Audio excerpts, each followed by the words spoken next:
11:11, make a wish. All right, yep, pull the mic in, close. Perfect. Closer. You comfy? You Yeah. good? Okay, your watch is behind you, by the way. I saw it on the chair. I don't want you to lose it. Good. Okay, perfect. All right, so we'll get started. Yes. Mary Beth, welcome to Home with Friends. Hi, thank you You're for having welcome. me. Of course. Thank you so much for Yeah, being of here. course. So, for people that don't know, we are coworkers. Yes. We work together at Lone Pronto. Yes. When did you start at Lone Pronto? October of 2020. Okay, so you're exactly 2 years after me. So Yes. I started October 2018. So we've been there for a while. a hot minute. So we've literally been there together for over 5 years. Yeah. And while I was prepping for this podcast this weekend, I was like, wait, I don't think I know where you were prior to Lone Pronto. Yeah. Where were you? I worked for a logistics company based out of Wisconsin. Okay. Very, very random. I have a communications and leadership studies degree. So randomly ended up there from college. There for about a year and a half. And then one of my other really good girlfriends who I'm still friends with, Olivia. Yeah. That we both Shout out, know. Liv. Yeah. Shout out to her. Yeah. She actually reached out and said that Lone Pronto was hiring, and I wasn't super happy with what I was doing. So I was like, it's a good time as any to make the change. Yeah. Okay, good. I love that. Okay, today we are going to talk about the most important topics I've ever talked about on this podcast. Yeah. So I'm very, very grateful that you're here today to share your story. Yeah, absolutely. So thank you for being here. I know you're an open book, but Yes. to prep the listener, we are going to be talking about pregnancy loss, infertility, the adoption process. So we are going to talk about some harder topics. Yeah. Of course, always share, whatever you're comfortable sharing. But ultimately, I think this is going to be really just such an incredible episode. It's going to help a lot of women. Yay. So thank you so much for being here. In February, you welcomed your baby girl, Ruby. Yes, Miss Ruby. Yes, Miss Ruby. She's so sweet. She's so cute. Your journey to her was unique. So I, of course, want you to tell your story in your own words. But I want to go back and I want you to start with the beginning of your relationship or marriage, when you started to have the conversation with your husband about having kids. Like, did you always know you wanted to have kids? How long have you been married, etc.? Yeah. So I've always known that I want to be a mom. That was always kind of my end goal in life. It's just always kind of where I saw my life going and that trajectory. So kind of from day one, that's just always been in the back of my mind. And we started dating back in 2013. So we met at Appalachian State. So go Mountaineers. Love Boone in that area. So we met there, dated the whole entire time that we were both in college. He was there for both undergrad and grad school. So we got long time together. So once we kind of started dating more seriously, a good amount of college. Right. Yeah. Yeah. That was kind of a conversation that I was very open to have. I'm a very blunt person. I kind of say how it is. So I said, hey, we haven't really had these types of conversations, but here is where I see my life going. So that was also something that he had also seen for his life. And so we knew that was always a goal. And one of the things that we really talked about was just, getting settled, getting ourselves situated, making sure that we had done everything that we really wanted to do as individuals and as a couple pre-kids together before having that conversation about when to take those next steps specifically. So you get married in 2020, and then did you guys have a timeline of, okay, we want to start having kids in 3 years? Not really like specifics. We bought our house back in 2023, and really after that, we started that fall really talking about trying. So we had our friend's wedding in early October. Okay. And then we were like, let's get past that. Let's have, fun weekend, and then we'll kind of, I feel like I hear that a lot. People are like, okay, well, I have this trip, and this trip, and I'm like, that's hard to do though, because then like things keep popping up. I know. It's hard to plan around that, but that's very common. I'm a believer too. Especially now after having our daughter for just even a couple months, I never believe that there is a perfect time to have kids, buy a house, move. Nothing is ever going to be perfect, so you just have to do the best you can with what you've got going on at the time. So that's just what we did. It's so true. So there's definitely never a perfect time, but that was just kind of the conversation that we had was let's get past that, because my husband Rob was in the wedding for that weekend, so wanted to have a good time, enjoy, not have to stress about anything. Fair enough. So we did that, and then we kind of started our journey of trying to conceive and all that stuff after that. And luckily, we found out that we were pregnant that November. So literally the very next month, which is unheard of. If you've ever been tracking, whatever the case may be, that is like really, really rare that happens, which looking back on it is just really funny that's how that ended up working out with everything that ended up going on. I know, and that's why it's like you can't ever compare your journey to someone else's, because you hear, oh my gosh, she got pregnant after a month. Yeah. You don't know what happened prior to that. Yeah. You don't know what's happening after that. I know. Like you really, really can't compare. I think that's another big message coming from this, because I feel like we're at an age. How old are you? I'm 31. You're 31. Yes. Okay. I'm about to turn 34. So I feel like early 30s, we're finally at that age where we have a spectrum of friends. Mm-hmm. I have single friends. I have married friends, friends with kids, friends that don't want kids, friends that have gone through abortions, miscarriages, like literally everything under the sun. Yeah. So, you know, if someone's having a really hard time getting pregnant and then their friend next to them gets pregnant after 2 months of trying, they're super upset and they're super hurt, and it's hard. It's way easier said than done, but you really need to just like trust your own journey. Oh yeah.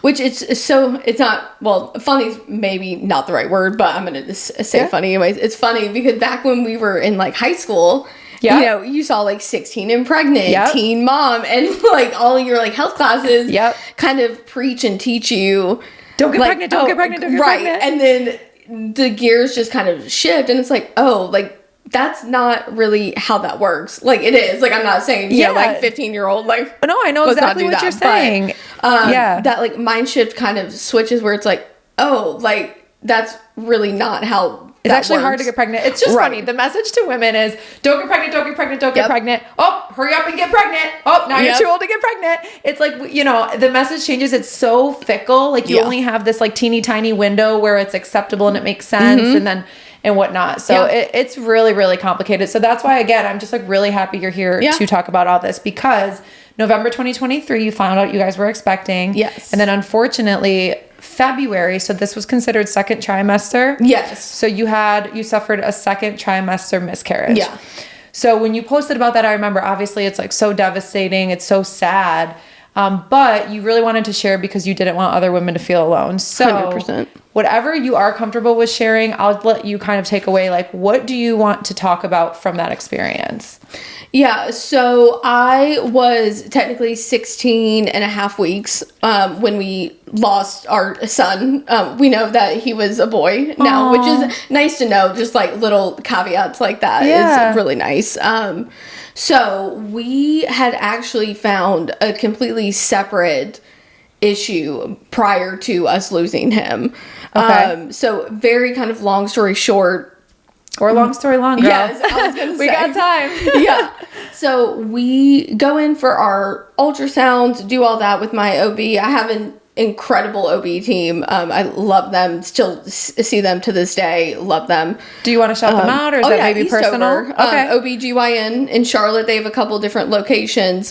Specifically, Dr. Fambro is who I see. So any women out there that, you know, go through the same journey that I did, she was the most compassionate, empathetic, just knowledgeable person. Okay, so, good. That's really helpful because I know women need a good OB. Yeah, so they have an incredible team over there.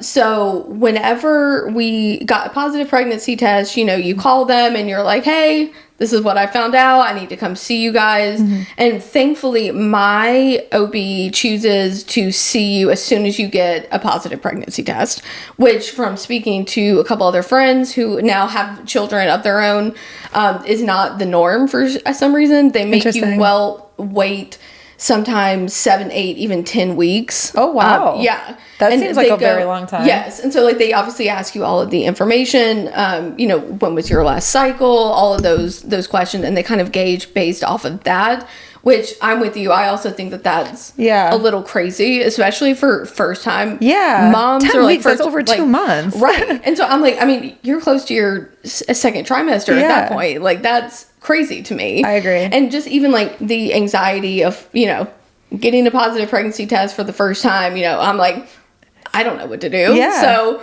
called them, and thankfully they see you as soon as you get your positive pregnancy test. They do their own like confirmation just to make sure that everything is looking good.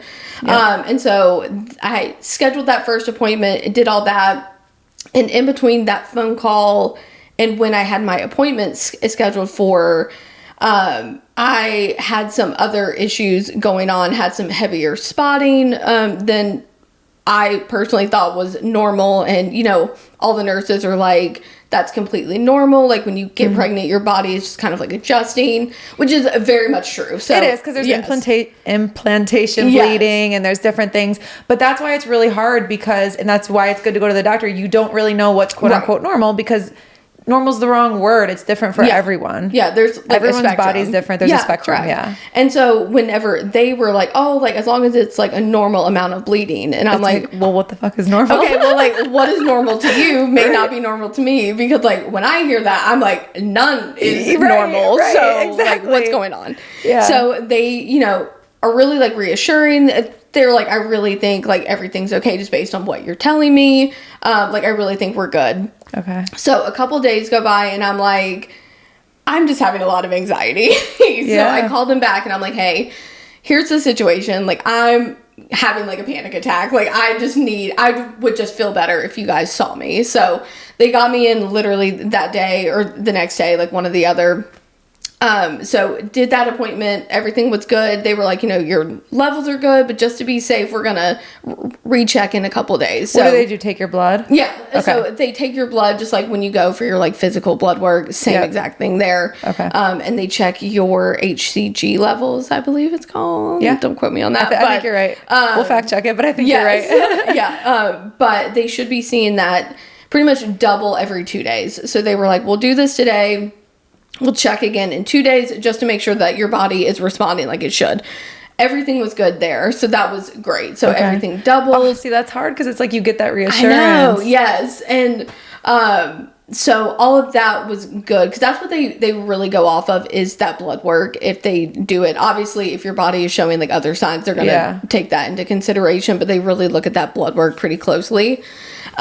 So did all that. Everything was great. They did an ultrasound the next time that I went in, probably about a week later or so.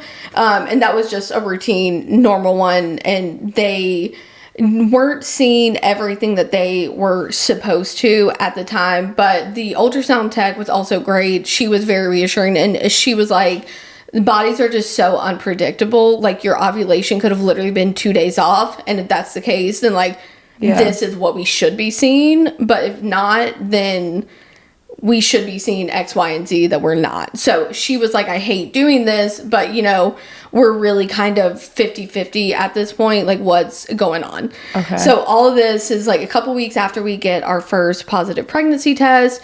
And for some reason it just worked out, and they were like, come back in 2 weeks, because at that point, regardless of your schedule, we should be seeing, X, Y, and Z. Right. Like there's no question.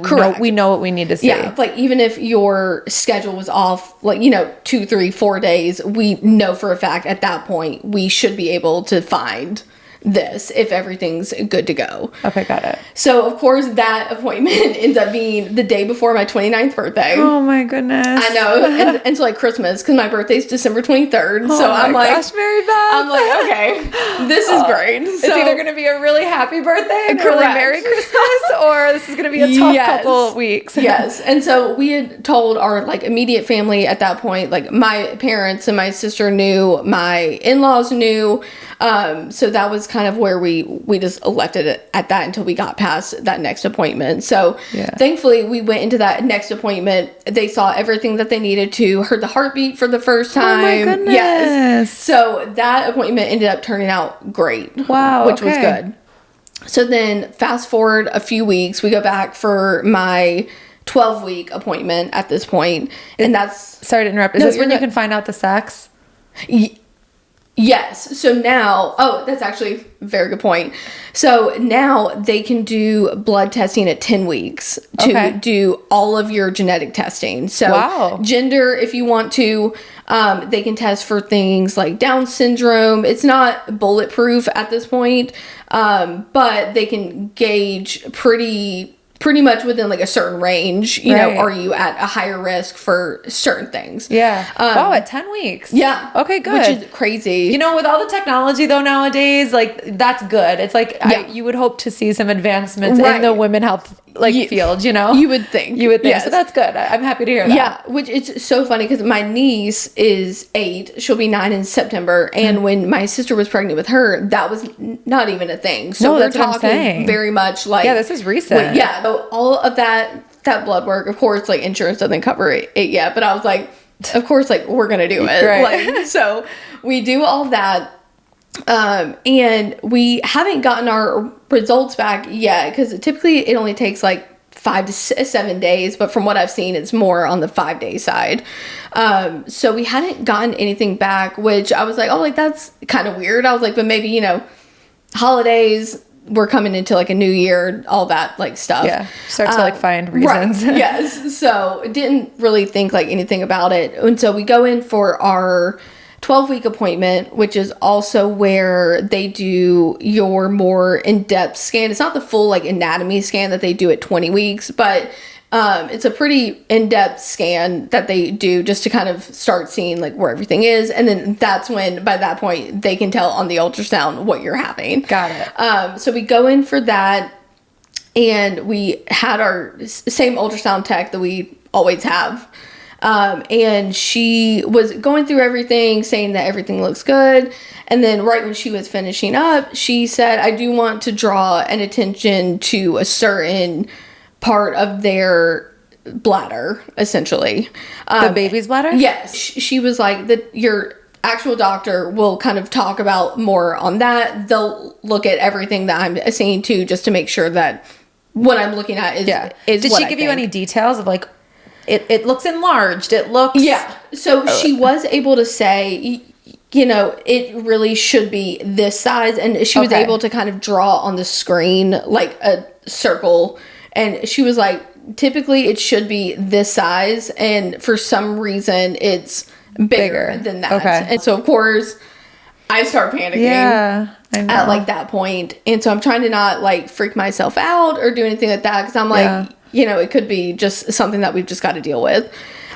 So we see our doctor that same day. And she is saying basically that his bladder was not working as it should. So the formation and everything was there, but something in the mechanics when their body was making their bladder did not complete it. So they were able to fill up their bladder but not empty it. So it would be like me and you not being able to go to the bathroom. Oh wow. Is essentially what was going on.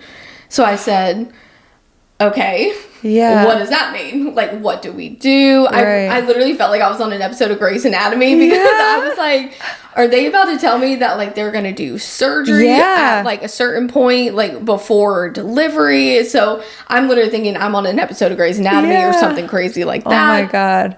So we go through all that, and she's like, I'm going to refer you to the high-risk specialist in Charlotte, which if you're with Atrium or with Novant, there's essentially only one for each. So we got referred over there, and thankfully they were able to take us literally the next day, which she was shocked about, because she was like, typically they're very booked just because they have to get people the only in. Option. Right. Yeah. So she was like, that's great. So they were able to get us in the next day, and they confirmed everything that we had pretty much already been told. Like, yes, what they were seeing and saying is correct.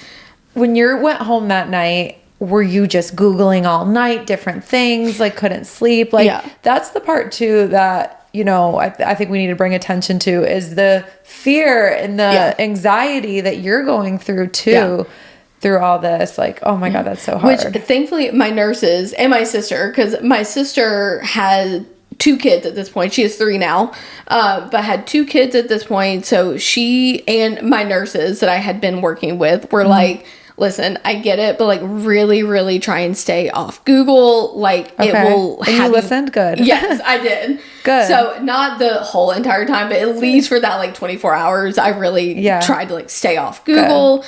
And hindsight, my sister had been like Googling things just to kind of prepare herself if she needed to like help or like if there was anything she could like do. So we do that, which going back to the anxiety part too, it's so funny to me because at these appointments, they would do your ultrasound first.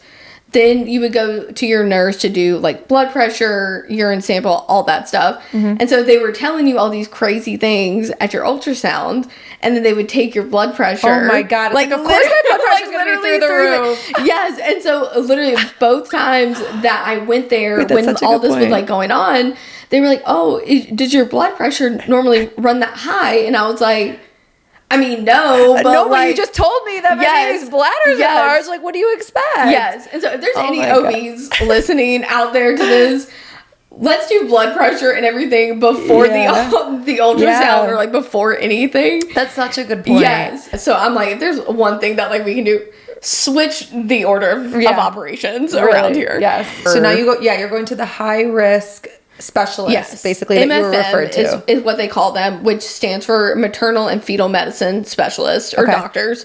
And basically they are an OBGYN, but they are much more specifically trained to like fetal medicine and like maternal medicine on like my side.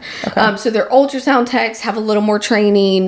They are able to kind of interpret things a little bit more in depth than your regular OB that you see on a yearly basis. Got it. So we go to see them, they confirm everything, and they're like, we're not going to panic yet.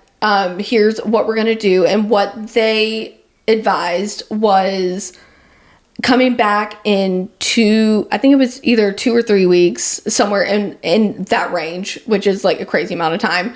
And they do a procedure with me in the office to where they essentially go in, drain the baby's bladder, and then see what it does. Because they were like, we could drain it and it could, for some reason, kick in, start working again. And so they were like, we'll see if it refills, if it, stays empty and they're able to kind of adjust, or what happens. Which I was really freaked out because again, I'm thinking Grey's Anatomy, like, because I'm awake. They were very like upfront. They went in to the. So okay, sorry. I'll let you keep going. You are totally fine. So we'll get there, but I'm thinking, you are awake for that procedure. They're like, we don't do this all the time, because they were telling me, we see about 5 cases of this a year in our office specifically. So I'm sure it's like more than that across the country, but they were like, me as a specialist, this is what I see. So we scheduled that for like 2 weeks out. And of course, like, I'm freaking out about that. Of course. Like, I don't want to like be awake. And they're like, like we like numb like the area. So like, we don't really like, you won't feel that part of it, but they were like, it'll essentially feel like a really bad cramp. It's like what you're gonna experience. So still, there's so many layers to that. It's crazy. So we get that scheduled for like 2 weeks, and so we go back in, finally get to that day, and thankfully they start every appointment with an ultrasound. Anytime that you go, urine sample, ultrasound is non-negotiable. Well, everything's negotiable because you have urine, but but that's what they do, and thankfully they do. And we had our same ultrasound tech from this office that we had our past, because we've seen them. This would have been our 3rd time seeing the specialist at this point. So we have the same ultrasound tech. She was great, and I just remember she was checking everything, doing all of her normal stuff, but she was really quiet the whole time. And if anybody's gone through, miscarriage, stillbirth, anything like that, anytime like a room gets quiet, it's typically not good, which like I didn't even like clock at that point. So she takes some like measurements, does a couple of like other things that she needs to do, and then she kind of like takes my arm and like leans down and she's like, I'm so sorry, I am not able to find the baby's heartbeat this time. And so she was like, I think between probably sometime within the past week, I think is when you lost them. Oh my God, Mary Beth. Of course, that all of the like emotions like come for that. And she's like, obviously I'm going to have like the doctor come in and like double check everything, go through all that. Oh my God. Yeah, who was your husband in the room with you? Yes, thank God he was at every appointment with me. Ultrasound tech was great. She was, obviously very compassionate. I'm sure this was not her first time having to. But it doesn't matter. There's no way that gets easier. No, 100%. No. I mean, it's the same like doctors and nurses telling, like families that their patient has passed, right. Like same deal. But she was really, really great.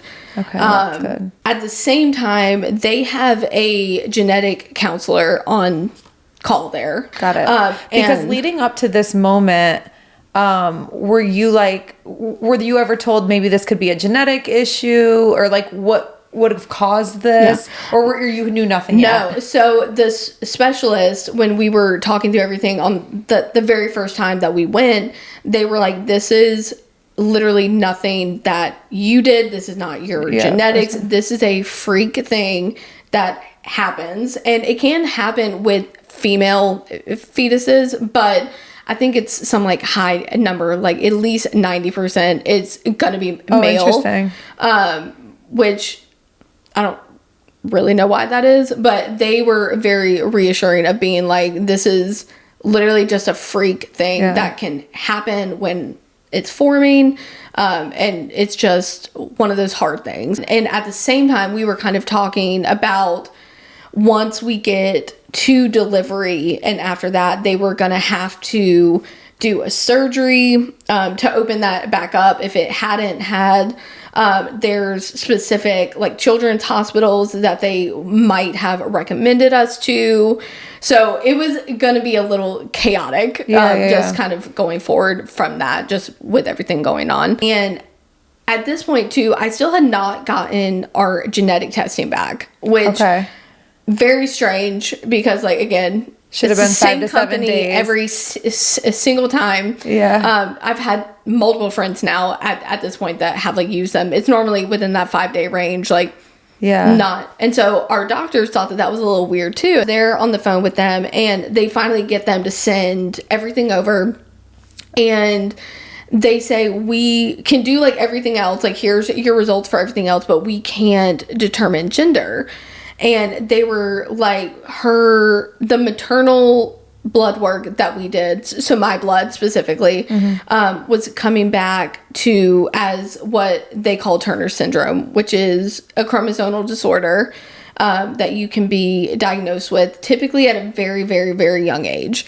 It's called Turner's? Yes, Turner's. Okay. So Turners. Okay.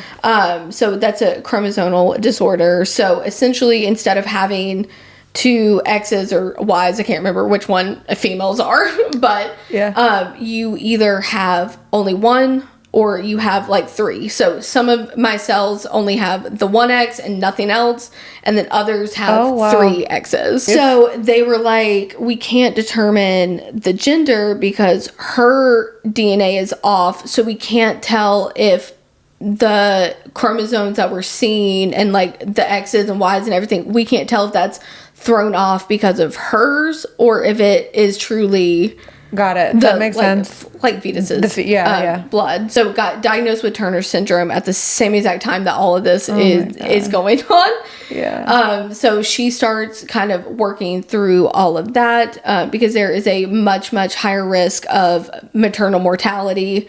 With a Turner syndrome, they look at a lot of other things, like your heart, kidneys, a lot more closely whenever you are diagnosed with that. So we left that appointment after that saying, we're going to watch you, but just to be realistic, here's what we're kind of looking at. And so they gave me all of the information about that. And that's also a very rare disease. So I don't want to like freak like anybody out that like they're walking around with this like disease. I think it's like one in like 2,500 or something like that. Okay. So I was going to ask how common it is. And is it something that you can get tested for before you plan to get pregnant? Yeah. So you can. There's a couple of different things. Obviously, if they see symptoms of it. What would be symptoms? So you're very short, which I'm only 4'11", so short stature is a symptom of it. What an interesting symptom of it. Okay. Which is so wild though, because obviously I've been, shorter my whole entire life. I'm only 4'11" now, but my mom is also shorter, and so my doctor like never thought really anything of it. Another thing is severely delayed periods. So like not having a period until like you're 17, 18 years old. Your heart can show some issues. They watch your like aorta it can be enlarged. But if you aren't showing any symptoms of those things, you wouldn't really know to get tested. Like, why would you go get tested for that? For like something crazy like that? Like, because doctors are like, it's so rare. Unless there's something going on. We don't like need to. Is it something specific to women? Yes. Okay. So it is women only. What's so funny? Well, again, not funny, but what's so ironic is only 2% of fetuses or babies with Turner syndrome survive birth. So you're a 2%er? Yes. Wow. Which I did not even know that. My sister actually looked that up. You're a miracle. Yes. So the fact that I'm even like here right now and that that's I've like back in the day when your mom got pregnant, I bet you they didn't even do genetic testing. No way that they did. I have a sister. My sister has kids, and so I'm like, do her kids have it? So I start asking my doctor all of that. And thankfully it's not genetic. It's again another freak thing that can happen just in a pregnancy. I mean, it's great to bring awareness to it, though. It really is. Like, these are things that no one knows. Yeah. No one knows. No one talks about. Yeah. Is there a cure for it? No. What they can do, because again, typically you catch this very, very young, just because there's other things that would kind of make your doctor think that they need to test for that. Or you're like me, you get pregnant, you do your genetic testing, and it comes back like that. But so there's no cure for it, but they can do hormonal, I don't know if it's shots or like IVs, pills, whatever it is, but they can do certain things to help with like your growth, starting your cycle more. Like if they catch it when you're younger? Yes. Got it. Because again, like typically you catch this when you're a kid. Like the cardiologist that I go to is technically a pediatric cardiologist because they really watch people from a very, very young age all the way through their lifespan. Wow. So they can do things to try and correct the symptoms, but there's no specific cure for it right now at least. Maybe in 20 30 years there will be, but it would be essentially changing the person's DNA, which is wild to like even I know. It's like I can't even conceptualize that. I was just gonna say that. I can't even conceptualize it. Yeah, that's wild. This isn't gonna be a universal answer, okay? Because everybody is different. But for you specifically, how can your loved ones, your friends, your family, like what's the best way for them to support somebody in their life who is going through this? How did you feel most supported? Or the other side to it is there anything someone shouldn't do or say? Yeah. I think the biggest thing that I can say, at least for me personally, is we're not looking, whenever somebody's going through this, I don't think anybody's looking for people to fix anything because you can't. Right. And that's just kind of the harsh reality of it. Yeah. Nothing people do, say, anything is going to fix it. So I think a lot of times, and my husband is very much this way, he likes to hear a problem and fix it. Yeah. And I think the biggest thing for me is there were just days where I just needed to yell. I needed to yell, scream, cry, be mad at the world for 20 minutes. And so I think that's it. Yeah. And so yeah. But I think that is the biggest thing, is just listening and not trying to fix everything. Okay, just that's good advice. Because again, like, this is just a situation where you just can't. And that's just, it is what it is. So I think just letting that person just get it out, whatever emotion needs to be that day. If they want to sit in it for a day, sure. If they want to get out of it for a day and do something else and get their mind off of it, sure. But I think a lot of times we just, as friends, family, we try and fix things for people.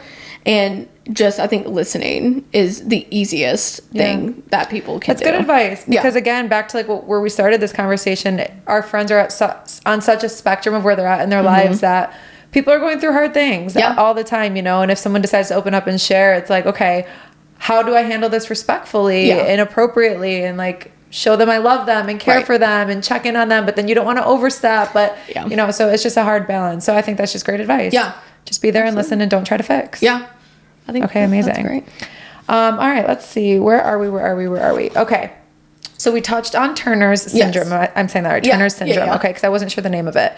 So we did touch on that. Now, because of Turner's syndrome, did they say, hey, you should try, like, it's going to be really hard for your body to carry a pregnancy because of this, or you can continue to try?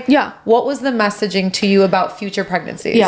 Once we had that diagnosis and had gone through the miscarriage and all that, they did refer us to a fertility specialist office here. And he was very, very upfront and honest with us. He basically tells us, I will absolutely do IVF if that is what you guys would like to do, but I don't think that you are the correct candidate for it, just based on what I'm seeing from your blood work and just from your diagnosis. I really don't think we would get the results that you would want. And with the financial side of things, I just would not recommend, which I was very thankful. We love the honesty there. Okay. So this is where we're going to jump into the adoption journey. From this conversation, tell us how you and Rob came to the decision to start the adoption journey, and how did you decide which adoption agency you were going to work with? So we had a conversation just after all of our meetings, and I essentially had the same conversation that I had about having kids in general. I said, you know, I still see myself being a mom some way, somehow, whatever that may look like. And again, same thing. If that is what you see as well, then that's fantastic. But this is a journey that I really need to see through. And he was the exact same way. And honestly, social media was how I got a lot of my information. So I joined a couple of Facebook adoption groups, a North Carolina specific one, and then just a general one that had been recommended to us, and just kind of got on there. And just reading through other people's posts will tell you a lot. Like things that you don't even think about, because obviously when you're starting on something that you've never done, you don't even know what you don't know. Right, exactly. So we started looking through there, and when you're starting the adoption process, there's essentially two routes you can go. So you can go an agency or consultant. So an agency is just a specific group. So they're one entity. So it's kind of like Rocket Mortgage, United Wholesale Mortgage, you know, whatever the case may be, where a consultant is like a broker, like we are. So they have access to multiple agencies, multiple attorneys. Got it. So the con, if you want to call it that, to a consultant is there is typically more fees with those, but you match faster, you typically end up finalizing faster, you have more access. So that was the route that we ended up going. Just because we knew that we really wanted to move quicker than an agency would probably allow us. And when you say quicker, what was the estimated timeline once you started talking to the consultant that like, what was the expectation they gave you? Yeah.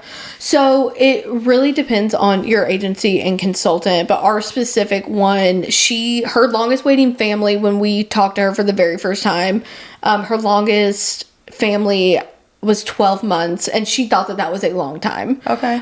Which if you go out there and read other things, I mean, there's families that are waiting 4, 5, 6 years. Yeah, for some reason that 12 months didn't sound too long to me. Okay. Same. Okay, got it. So, we ended up working with her. She is she's in Tennessee.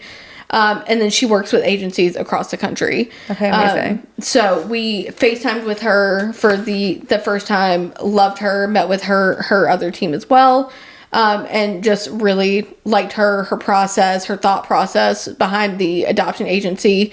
She was actually an adoptive mom as well. A single adoptive mom. She has 2 kids on her I love her that. own. It's like, I want to work with someone who's been through this themselves. Like, 100%. I need a firsthand experience 100%. Okay, great. So and the fact that she had done it by herself too is good for her. Like so awesome. Yeah. How specific can you get? So I know you can have a year preference as far as how old the child is. Can you, like, gender, sex, how specific can you get, and how specific did you get? Yeah. So it, again, really depends on the agency and consultant that you're working with, which is probably going to be a lot of my answers. Yeah. Fair enough. But we'll talk about your specific experience. There's agencies out there who will let you get as specific as you want to, which ours does. They will let you pick gender, ethnicity, if you want to. Age kind of goes back and forth just depending on what they have or the agencies that they work with specifically.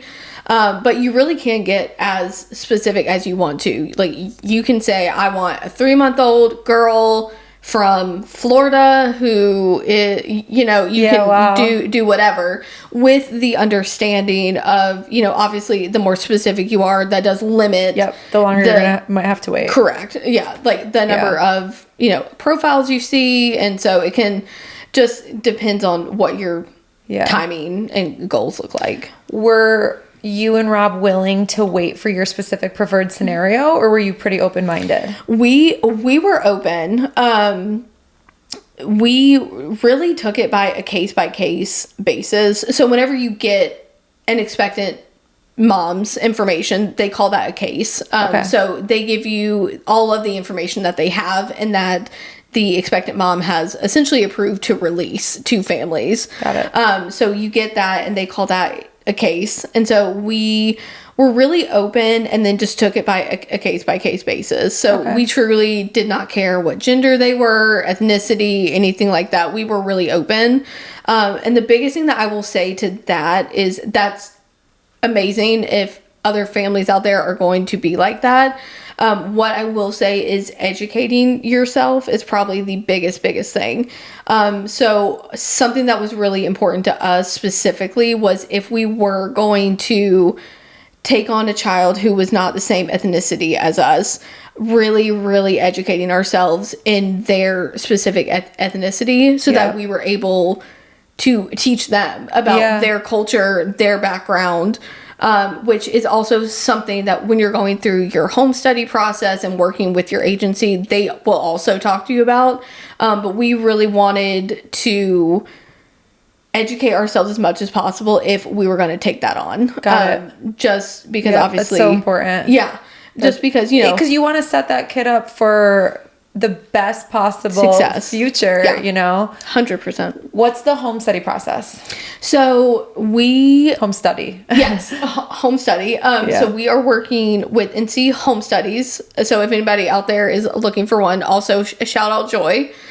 She's been amazing to work with. So you reach out via email, very simple. Just, hey, here's what we're looking to start the adoption process, let's know where to start. Yep. So she will then respond back to you if she's able to take on families at that time, which thankfully she was.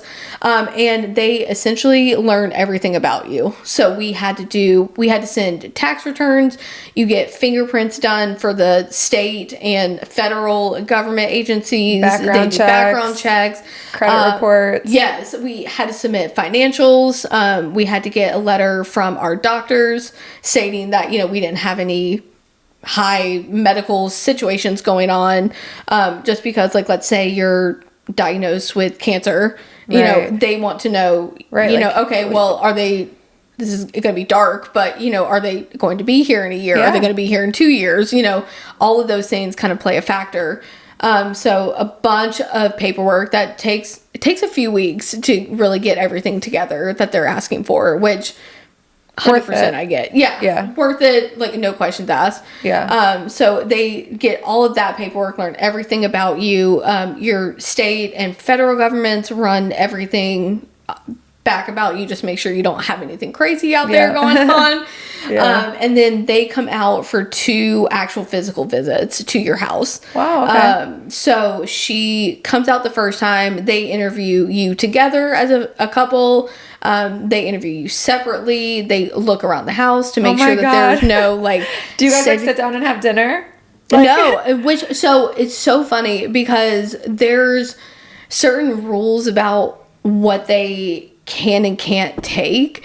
So, like, let's say I, like, offer her, like, a Coke or something like that, or like a water. Yeah. Then if somebody somewhere says, well, oh, they gave her a Coke and, like, that's why she passed them.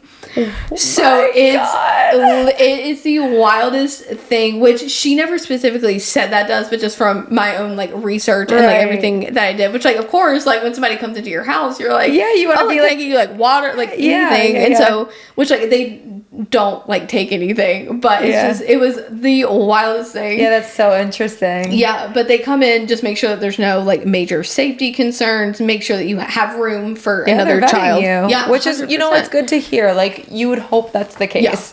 They're making sure you would be good fit parents. Well, and it's funny too, because she actually used to work for Child Protective Services a while ago before she started her own company doing this. Got it. And she said, honestly, like, the biggest thing that I'm looking for is to make sure that there's no, like, locked up animals or, like, other kids. Oh my God. And we kind of, like, looked at her like, what do you mean? Right. And she was like, no, like, it sounds crazy, but, like, people, like, it happens, which is awful and, like, sad. Because, of course, like, we're thinking, oh my God, there's, like, a piece of, like, chip paint, like, in my house. I'm, like, psycho cleaning my house, of course. No, we're naive to it because we're blessed to not be in those environments. But I mean, there's some dark situations out there, and there are some scary, unfit homes for children. So definitely. It's nice that they're doing the vetting process.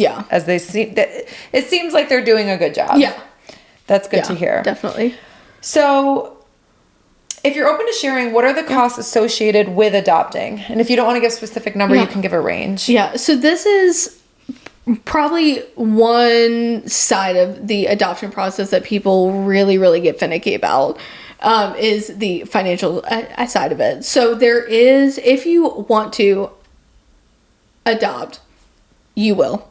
I fully believe that. Our consultant, the first time we talked to her, she said that too. So there is what they call legally free children, which is children who are in the state's care. So, like, foster care system. Okay. And that can be a range of ages. Typically, you're not going to see infants, newborns in that system, just because typically they are able to go other avenues. But these are children who have had their parental rights signed over already and are cared for by the state. And so those children, those costs are very low. Like, I don't know the specifics because we personally did not go that route. And I'll get into why in a minute. But so outside of that is the private adoption route, which is what we did. And those can range depending on the agency, situation, state, anywhere between like $60,000 and $80,000. Wow. And that's everything. So that's expectant mom's expenses. So like we help her live during her pregnancy. Okay. Which states do limit how much you can give. So like for North Carolina, we cannot give more than $4,000 a month. Okay. And did you find out she was pregnant at 9 months? Yeah, I want you to get into like when you guys chose, but keep going with the expenses. So anywhere between $60,000 and $80,000, and again, that goes to expectant mom expenses, attorney's fees, courts fees, just myriad of things. Yeah. But you are told those costs up front.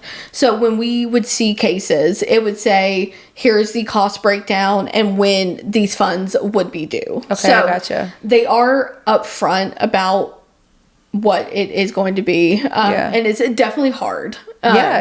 It's a lot of money. Yeah, it's a That's lot a lot of money. That's a lot of money. Yes. And it's hard because it's like, especially when you're going through you're grieving, right, of the miscarriage and your own personal journey, and then it's like a financial burden too. Like there's so many things that go into this. Yeah. So what were your biggest fears through the process, and what advice would you give to someone who might be going through that and feeling the same way right now? I think my biggest fear, just kind of selfishly for a minute, was obviously the financial side that we just talked about. Yeah. Because let's say, we could have gone through our whole entire adoption process, paid our fees up until that point, and then if that expectant parent, if they change their mind, that is 1,000% their right. What? To do so. And you get no money back? Yeah. So let me backtrack that. It depends on the agency you're working with, how they deal with those fees. So the agency that we work with, if that were to have happened, they would let our placement fee to them roll over to another case if we were to match. But anything that you had paid up until that point for expectant mom, so like fees, the $4,000 attorneys, yes, all of that, there's nothing you can really do, unfortunately. Which I mean, I am in full support if they choose to parent.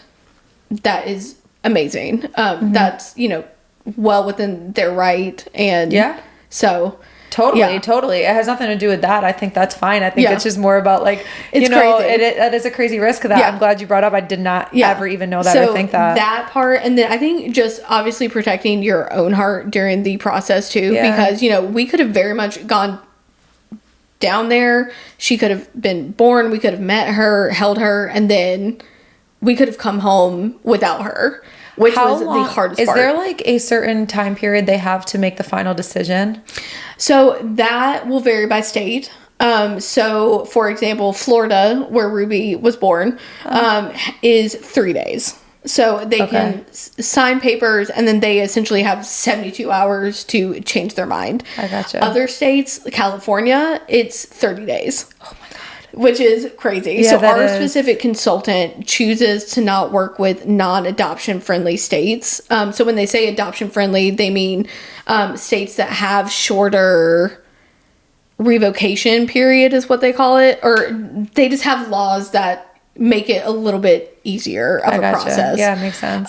So like California has a very high revocation period. Right. I think Louisiana has a high one as well, but so it depends on the state that you are adopting from too.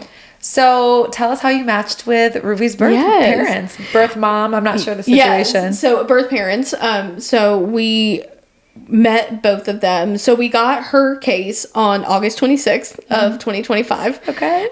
And kind of after about 24 to 48 hours, if you had not heard anything, you just kind of had moved on from the case. And that sounds harsher than like I really mean it, because no. truly how often are you getting cases? It depends on to you. Yeah, it depends on the week, but a few a week from our consultant, which is very good. Like there's some agencies where you get like 2 a month. So And again, very much like dependent on who you're working with, all that. But we would get a few a week. Okay. And so we got hers on August 26th.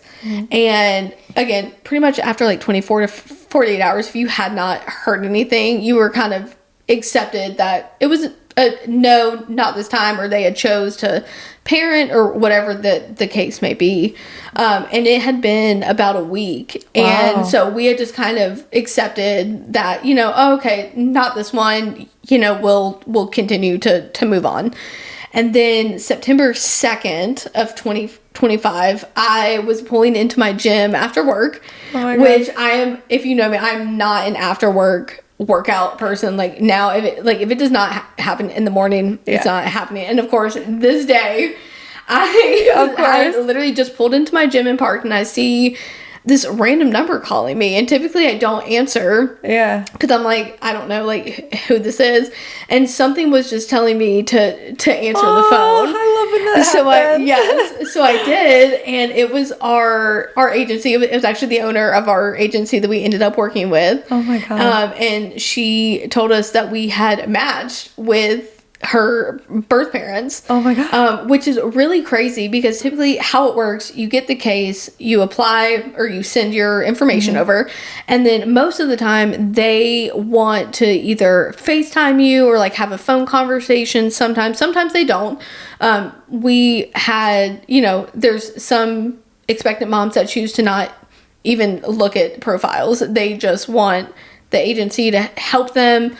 So it very much is dependent, but typically from what we had seen, they then will do like a phone call, FaceTime, something. Yep. And in this case, she just chose us from our profile. Oh my God. That we have. She saw and she knew. Yeah. So it had been a week since we had She probably did her own little research. Yes. Which, I would be doing this same exact thing. Come on. Deep diving. Oh yeah. I know your whole life. Yeah. I would be looking over every single profile that I could, all that thing. So we had really kind of accepted that this was not going to happen for this situation. Yeah. And then the owner of our agency called and said we had matched. So I called Rob, and I'm like, do I go to my class? What? And he's like, yes, go to your class. We don't, there's nothing we can do right now. Right. And so, go to your class. Celebrate. Yeah. And then, I'll see. And of course, it was, the longest workout class of my life. I would have just been on such a, high. I don't know. So we had about a 5.5 month match, which is very long. Because that means, so what, she was 4 months pregnant? Yes. Okay. Yes. So I won't get into specifics, but typically agencies will not match an expectant mom that early. Just because they want to make sure, ethical agencies who you want to make sure that you're working with a good, reputable agency, they will make sure that the expectant mom has counseling, any services that they can provide to help them with housing. If they need it, they very well may not. Just anything that they need, they want to make sure that they give them the best chance to make the best decision for them and for that child. I love that. So typically they will not match with a family that early. But there was other reasons why they felt very comfortable doing that with her situation. So we had a long match, which is harder on us than anybody else. Talk about just anxiety and anticipation. I know. But it honestly, it gave us a really good chance to really get to know them.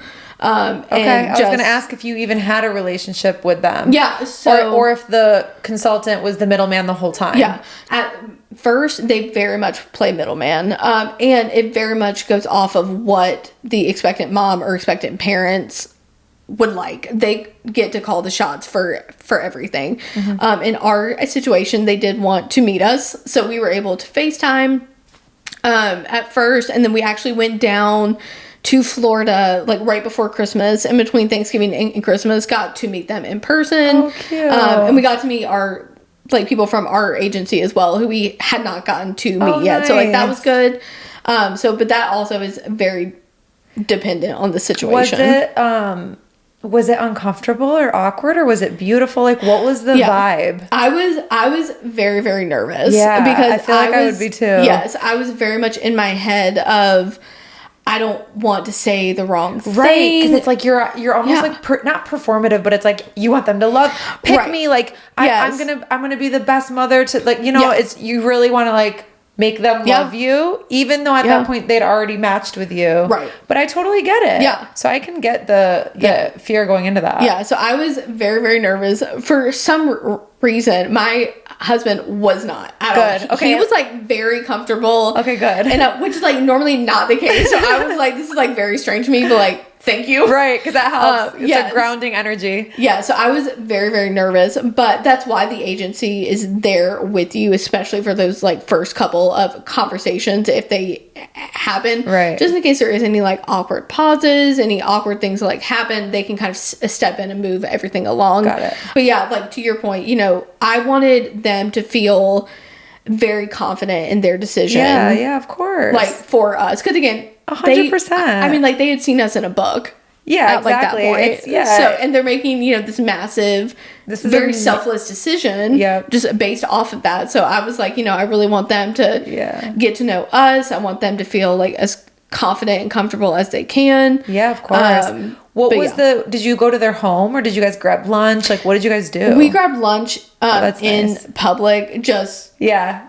Oh, yeah. I mean, it's just like, that's such a intense meeting. 99% of the time, you won't go to their house or like anything like that. They'll meet up at like lunch. So we met up for lunch, went on like a little walk. Oh, good. We actually took some pictures with them so that like Ruby will have them later on.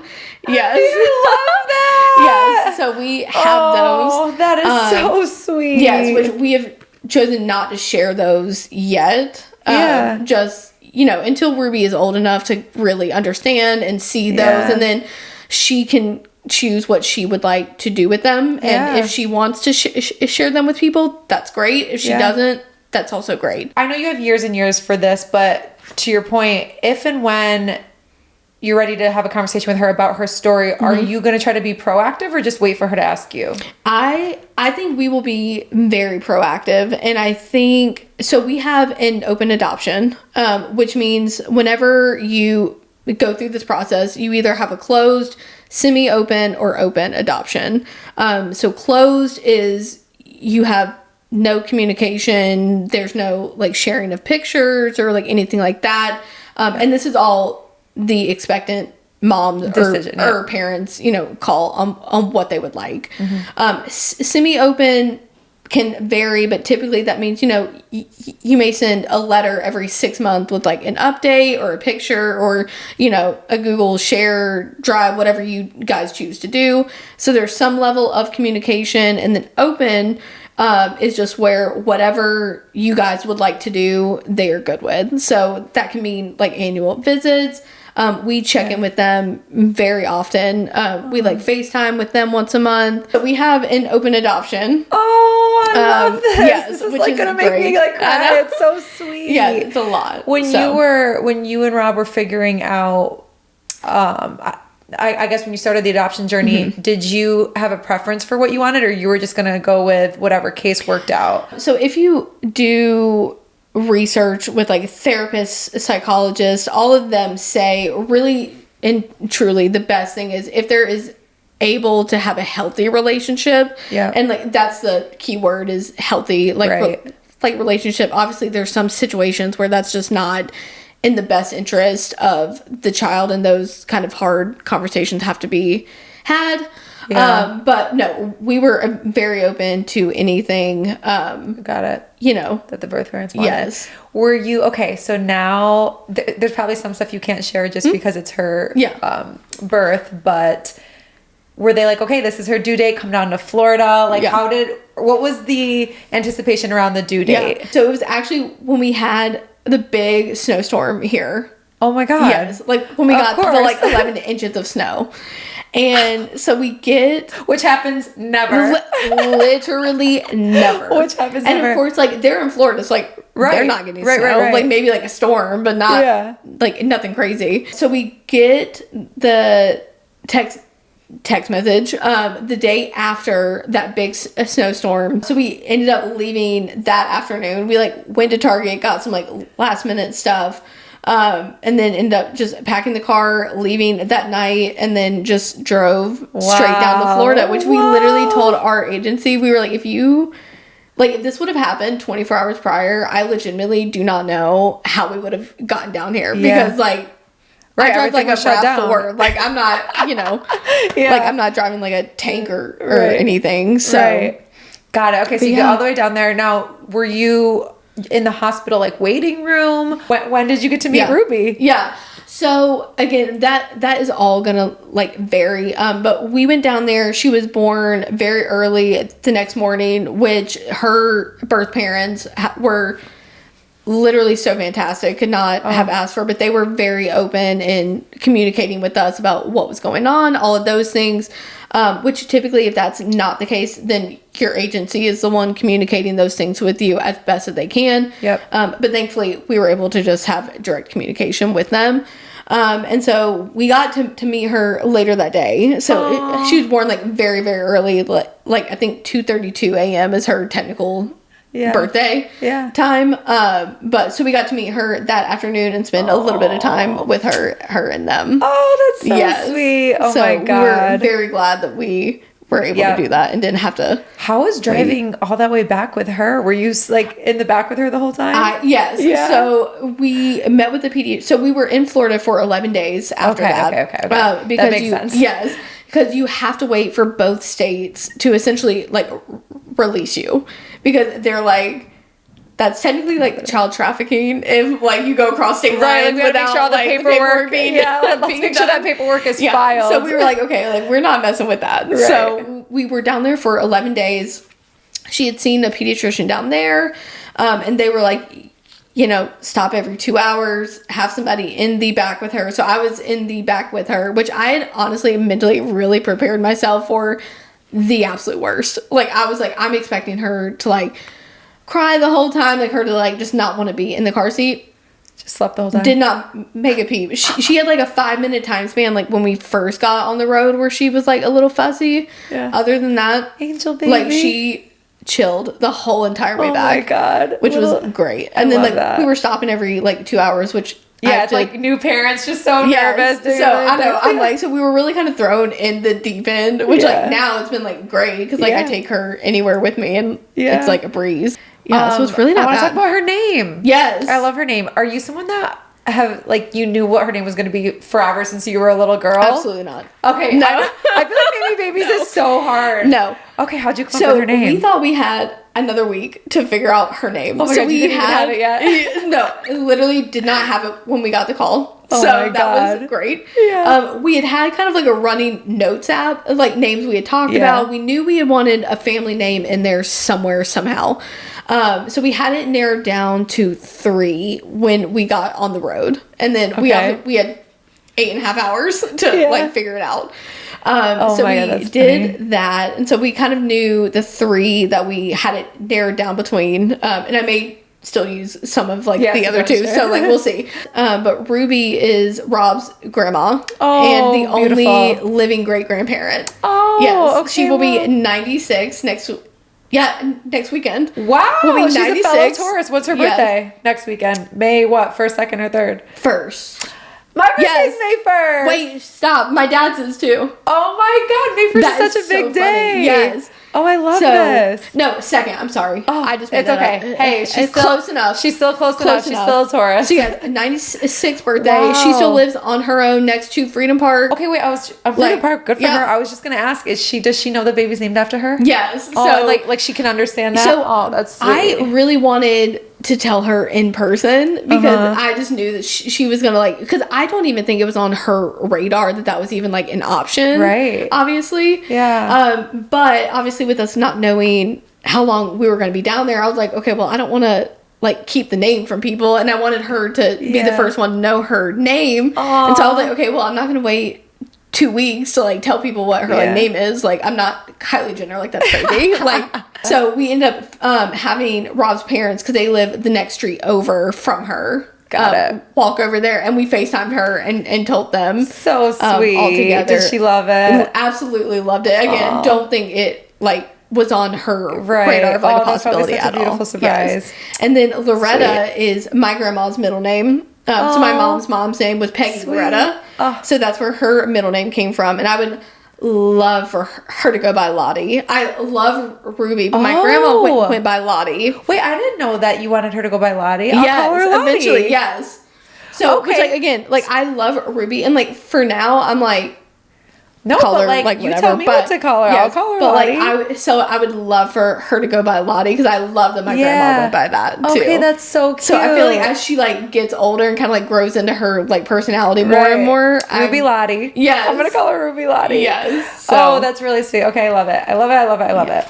All right, before we wrap up, what do you want to leave the listeners with when it comes to anything miscarriage, pregnancy, or pregnancy loss, infertility, adoption? Yeah. Is there anything else you definitely want to share that you wish you knew? I think first thing that I want to say is you can do literally anything. Like, if you can make it through this, you can literally do anything. That does not mean that it's not going to be hard. You're not going to have days where you're losing it a little bit, but there is another side of things. Yep. Whatever that may look like. It may not look like what you thought it was going to, but there is a side of this. Yeah, like there's hope on the other side of heartbreak. Yeah, 100%. And you never feel like you're going to get through it when you're in it. Right. And you just have to like really trust people that have been through it, that are telling you it will be okay. You have to trust them. Yeah. It's just like trusting your elders, that are telling you all these lessons, all these things they've learned, and you never want to listen. And then you grow up and you're like, oh, they were right. Yeah. It's like you just have to trust it will be okay and it will work out. Yeah. So I think that, and two other things that I've just kind of learned throughout this whole entire process is this is going to sound like so cliche, but every no is one step closer to yes. So we had obviously applied to cases where we were told, not this time. They had picked another family. And obviously that was so hard because you kind of start looking internally and being like, okay, well, like, what was wrong with me that like they didn't think that like I could parent, or which from what I've seen and heard, that is so like not the mindset like around it. But like it's hard when you're in it, it's like, oh, well, okay, well, like, what's wrong with me? Like, why didn't they think that we could be good parents? You start like questioning that, which like you really can't do. But every no is one step closer to that yes. And I really think that I don't, God, universe, whatever you believe in, I really think every no that we got was for a reason, whether that meant maybe that would have ended in a disruption and we would have, gone through that heartbreak and that emotional time after everything that we had already gone through, which the fact that we didn't go through that is like, I could do like a whole episode on that, is like crazy that we didn't have that. When you say disruption. So that means, let's say we were matched and then her birth parents decided to parent. I got you. Okay. That's what I thought you meant. Yeah. Or something could happen during pregnancy, whatever the case may be. So I really, really have had the mindset and thought process of those no's that we got were maybe for a reason. And maybe that was the universe and God protecting our hearts and like emotional and being like, this was not for you. And so we're going to give you, we're going to move on. Yeah. We're going to give you Ruby's journey because look how beautiful it ended, 100%. And then the last thing I'll say is, I don't think people realize how much of a community that they have around them until something like this happens. I mean, I don't want to say like people like come out of the woodwork, but literally I've had like people who I have not necessarily been, best friends with, like the closest, send us like DoorDash gift cards, offer to like do certain thing, or even just reaching out with a text message, Instagram DM, whatever the case may be, being like, hey, like thinking about you guys, or, all of that. So I think things like this really show you that community that you have around you that could be in the background that you don't even realize. Are you open to, if someone maybe that doesn't know you watching this reaches out to you for like questions, support. Oh, yeah, 1,000%. Yeah, I think exactly. It's like, lean on people. If you have like, don't be afraid, because your heart's going to be open to helping them, of course, because you went through it yourself. Yeah, no, I would love to like get involved, which if anybody has like connections, please like reach out to me. Either like adoption charities, which I posted one on Instagram the other day, Bundle of Joy. They're more IVF specific rather than adoption, but they're still a great foundation. Okay, good to know. They help bridge the financial gap for families that can't afford to do IVF, but that may be a candidate for it. Okay, good. So that's things important. like that. Yes. I would love to get involved in like those things. So yeah, questions, amazing. Anybody that's like starting the process and just need to vent or, just bounce things off of. Definitely. Amazing. I love that. You mentioned you might use other names. So would you be open to adopting again? I would. Like, is that what you think the journey's going to be for you? I would love to. I would say emotionally, yes, I would do it again, 100%. Obviously just finishing up everything with her, the financial side of things that we touched on, getting that kind of in order, which there is like grants, adoption specific loans, all kinds of things you can do. So there are options for families. Like if you think that you can't afford it, there's definitely ways out there to help you. But emotionally, I would absolutely do it again once we kind of get everything. And get settled. Yes. Yeah, because you're 3 months in now? Yes. I mean, she's really like been good for us. Oh, good. Thank you so much for trusting me with this conversation today. Like I said, it was one of the most important ones I've had on the podcast. So I really appreciate you sharing your story. Of course. And I know you're going to help a lot of women out there, and women, if you're listening, anyone, if you're listening, if you need to talk to somebody, Mary Beth is your girl. Absolutely. So thanks for so having much. me. Of course. Thank you. This was so fun. Yay. Okay.